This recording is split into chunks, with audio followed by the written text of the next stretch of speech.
नमस्कार, आप देख रहे हैं किसान इंडिया और मैं हूं आपके साथ पारुल यादव। दोस्तों, आज की इस वीडियो में हम बात करने वाले हैं बजट 2026 की।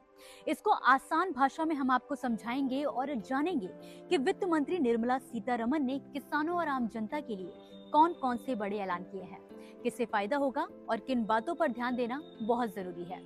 तो दोस्तों, वित्त मंत्री ने संसद में अपना लगातार 9वां बजट पेश किया है। उन्होंने कहा है कि सरकार के सुधारों की वजह से देश की ग्रोथ करीब 7% तक रही है और 2.5 करोड़ लोग गरीबी से बाहर निकले हैं। सरकार का साफ फोकस है किसानों की आय बढ़ाना और ग्रामीण अर्थव्यवस्था को मजबूत करना। अब सीधे आते हैं किसानों से जुड़े बड़े ऐलानों पर। तो इसमें सबसे पहले बात करते हैं नारियल किसानों की। बजट 2026 में नारियल संवर्धन योजना का ऐलान किया गया है। इसके तहत जिन राज्यों में पुराने या बेकार नारियल के पेड़ हैं, वहां पर उनकी जगह नई और ज्यादा उत्पादन देने वाली किस्मों के पौधे लगाए जाएंगे। सरकार का दावा है कि इससे उत्पादन बढ़ेगा और आमदनी दोनों में बढ़ोतरी होगी। इस योजना से करीब 1 करोड़ किसान और कुल 3 करोड़ लोग लाभान्वित हो सकते हैं। अब बात करते हैं काजू और कोको किसानों की। तो वित्त मंत्री ने कहा कि भारत को काजू और कोको के मामले में आत्मनिर्भर बनाया जाएगा।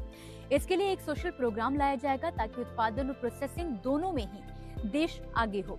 सरकार का लक्ष्य है कि 2030 तक भारतीय काजू और कोको को प्रीमियम ग्लोबल ब्रांड बनाया जाए। इससे इन फसलों की खेती करने वाले किसानों को भविष्य में बेहतर दाम मिलने में काफी आसानी होगी। मछली पालकों के लिए भी बजट में राहत है। सरकार ने 500 जलाशय और अमृत सरोवर के एकीकृत विकास का ऐलान किया है। इससे मत्स्य पालन को बढ़ावा मिलेगा और ग्रामीण इलाकों में रोजगार के नए अवसर पैदा हो सकेंगे। पशुपालन और डेयरी किसानों के लिए भी बजट में खास प्रावधान किए गए हैं।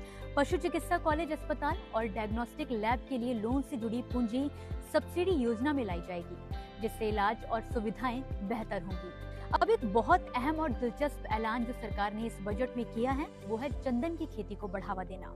वित्त मंत्री ने कहा कि देश में चंदन की खेती के लिए किसानों को प्रोत्साहित किया जाएगा। चंदन की खेती एक लंबे समय का लेकिन बेहद मुनाफे वाला निवेश मानी जाती है, जो करीब 15 से 20 साल में तैयार होती है। अब ये खेती मुख्य रूप से कर्नाटक, तमिलनाडु और केरल में होती है, लेकिन अब दूसरे राज्यों में भी इसे फैलाने की योजना सरकार बना रही है।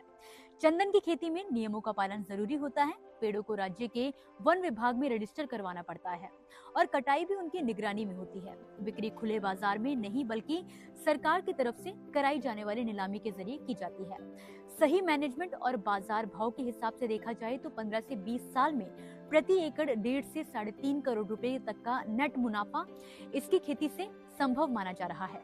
यानी जो किसान लंबी प्लानिंग कर सकते हैं, उनके लिए ये एक बड़ा मौका साबित हो सकता है। इसके अलावा बजट में खेती को टेक्नोलॉजी से जोड़ने पर भी काफी जोर दिया गया है। बहुभाषीय एआई टूल भारत विस्तार के जरिए किसानों को उनकी भाषा में फसल, मौसम और बाजार से जुड़ी जानकारी दी जाएगी, ताकि वो बेहतर फैसले ले सके। ग्रामीण महिलाओं के लिए शी मार्ट्स बनाने का ऐलान भी किया गया है, जिससे महिलाएं अपने उत्पाद सीधे बाजार तक पहुंचा सकेंगी। अब आम जनता की बात करें तो बजट में 7 high speed rail corridor, 3 Ayurveda AIIMS और 20,000 करोड़ रुपए की कार्बन अवशोषण योजना की घोषणा की गई है, जिससे रोजगार और विकास को भी काफी बढ़ावा मिलेगा। बजट पेश होने के बाद केंद्रीय कृषि मंत्री शिवराज सिंह चौहान ने भी एक प्रेस कॉन्फ्रेंस की और बजट में हुए कुछ जरूरी ऐलानों पर सभी का ध्यान खींचा। चलिए आपको सुनाते हैं कि उन्होंने इस दौरान क्या कहा। हम कृषि विभाग के बजट को अगर देखें तो बढ़ा के इस साल अकेले एग्रीकल्चर का बजट 1,30,561 करोड़ रुपया। इसमें अगर कृषि शिक्षा और अनुसंधान रिसर्च को जोड़ दिया जाए, आईसीआर को के बजट को, ये 9,967 करोड़ रुपया कृषि शिक्षा और अनुसंधान के लिए।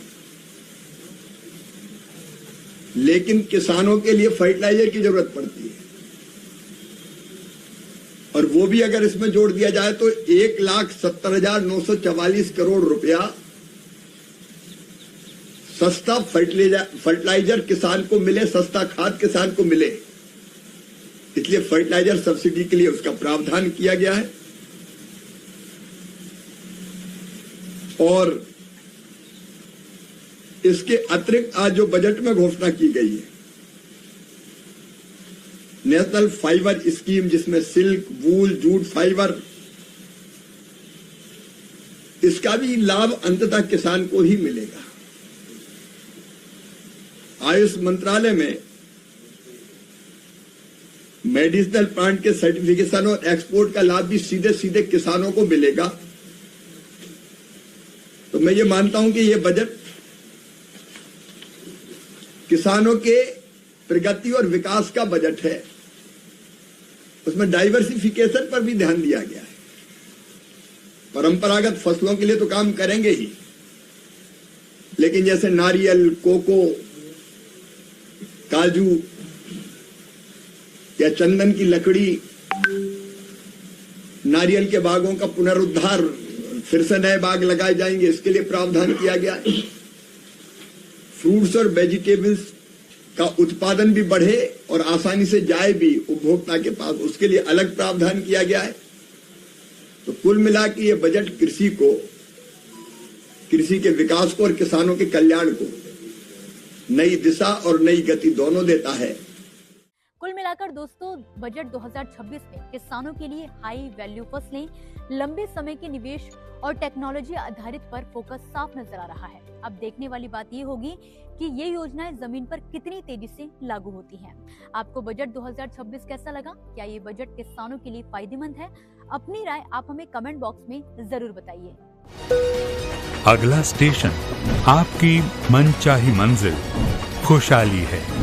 खुशहाली के दरवाजे चारों ओर से खुले रहेंगे। किसान इंडिया के साथ यात्रा करने के लिए आपका धन्यवाद।